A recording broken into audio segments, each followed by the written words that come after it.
The story explores trust, revenge, and finding love in the digital age. Which theme resonated with you the most while filming? Anong theme ang nag-resonate sa'yo while filming? Trust, revenge, or finding love in the digital age? Parang walang digital age naman yun dun sa I mean, Oo. yung busy kasi masyado si Abby eh. Pero kung may pagpipilian ako doon, siguro finding love, hindi Not necessarily digital. Oo, pero sa isang importanteng tao. Pero habang hinahanap ko yun, nawawala yung love ko sa sarili ko. Parang may ibang nagagawa yung character ko. So habang sinasabi mo to, Match, ang pumapasok sa isip ko, pag pinanood namin yung Someone Someday, sinusundan namin yung kwento niyong tatlo. Yes. No? Because bawat characters po may purpose. Okay. Yes. Hanggang sa mag-intersect kayo. Yes. Wow. Okay. Second question niya, many viewers know you for portraying strong women. How is your character in Someone Someday similar or different from the roles you previously played? I believe masasabi natin about women empowerment din ang serye na ito. Okay. Siyempre, umpisa kailangan, di ba? May mga pagdadaanan muna kami. But then, ayun, tingnan nyo kung bakit masasabi ko rin siya na isang project about women empowerment. Thank you, Chelly, for your question. Thank you. Ano siya? TikTok content creator daw. Si Sedi Lazaro ng What's Up PH, ang question niya, we've been surprised of how this comeback is your most pasabog project so far under Dreamscape. How is it working with two of the biggest stars of their generation? Do you feel ate working with them or just friendly vibes on the set? So it's a two-part question. Let's begin first with how is it working with James and Catherine? Kasi kami, di ba laging 2 units yan pag nagte-taping. So, lagi sila minsan unit 1. Sabi ko may sariling mundo ako minsan eh. Unit 2. Pero pag nagsasama kaming tatlo, ang saya ng energy. Sabi ko nga, masaya magaan yung atmosphere dun sa set namin. Siguro kasi maliban sa mga bagets sila, feeling bagets din ako. Nakakatuwa na makasama sila dahil alam mong gutom din sila dahil comeback teleserye din nila. It's Catherine and then James after 10 years. Wow. Diba, balik teleserye din siya. So kapag nagsama-sama kaming tatlo, talagang alam mo yung magtutulungan. Yung walang ego-ego, walang kung sino yung mas star. Like, ayusin natin tong eksenang to. Paano natin mapapaganda? Paano natin sila pananabikin? Right. Yan. Pero is it true na hindi kayo magkasama ni Catherine sa tent? Oo, kasi nga, pag magkasama po kami sa tent, wala po tayong matatapos na eksena. Dahil bilang mag-ate sa sa totoong buhay, hindi kami natatapos magkwentuhan. Right. Wala Kasi, tayo. ang hirap ng mga scenes namin, and then biglang, di ba, magchichikahan, tapos biglang kailangan in character kami pagdating sa set. So, umpisa pa lang, pagdating pa lang sa location, separate na kagad yung... Silang dalawa, magkasama sila. Kasi best friends yung role nila di ba? Hindi, nagkakahiyaan. Yan Oo. lang. Okay. Yung second part ng question niya, do you feel like an ate? Yes. But, pag may mga eksena kami, feeling ko, alam mo yung parang nahihiya sila na ako sabihin ko, hindi ako si Ate Madge. Kalimutan mo, hindi ako si Ate Madge. Ganyan ako. Parang, kasi ang hirap, di nila mabitawan na ate Okay. eh. Nakita niyo naman po yung, nasa teaser naman, meron yung sampal, Yes. isa pa. Ayaw ni Catherine. Ay, totoo. Takot siya. Ayaw niya. Sabi ko, no, kailangan mong gawin. Gawin mo na para tapos na. Right. Yun, hindi ako si Ate Madge. Okay. Catherine, hindi ako, so tinatawag ko siya, Billy, hindi ako si Ate Ma. Hindi ako si Ate Ma. Ginawa. Yeah. Masakit. Ha? Masakit. Sarap. Shut up! Sarap. Shut up! Okay. Hindi, but ang sarap makita na talagang game siya after at ibibigay niya yung eksena. Saka na-pull off nyo yung scene. Yes. Natapos ng maayos, di ba? Yes. Thank you sa question na yon from What's Up PH. Mula kay Alan Sancon, ang simple lang ng question niya, no? Kamusta ang pagbabalik ABS-CBN mo at pagbalik teleserye mo? Siguro magandang i-contextualize dito is this.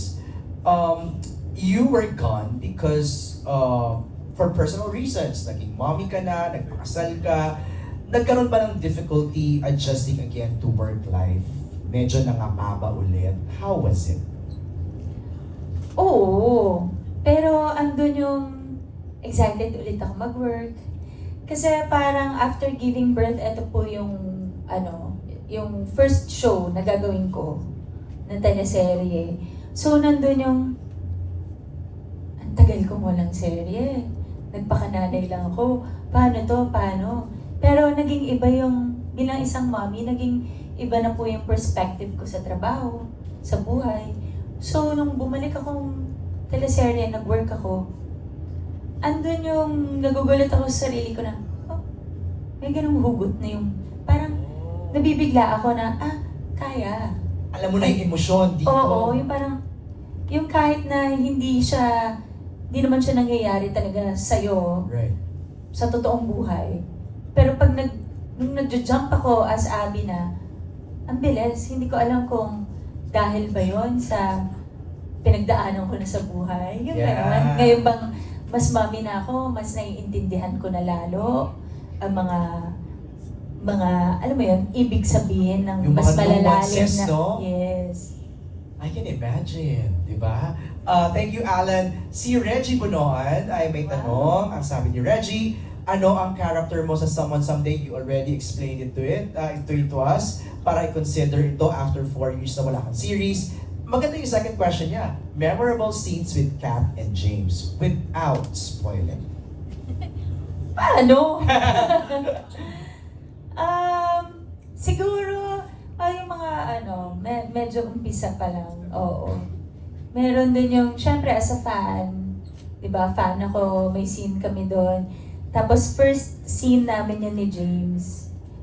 So, parang nag-adlib ako. Tapos si James, hindi niya napigilan, parang natawa siya.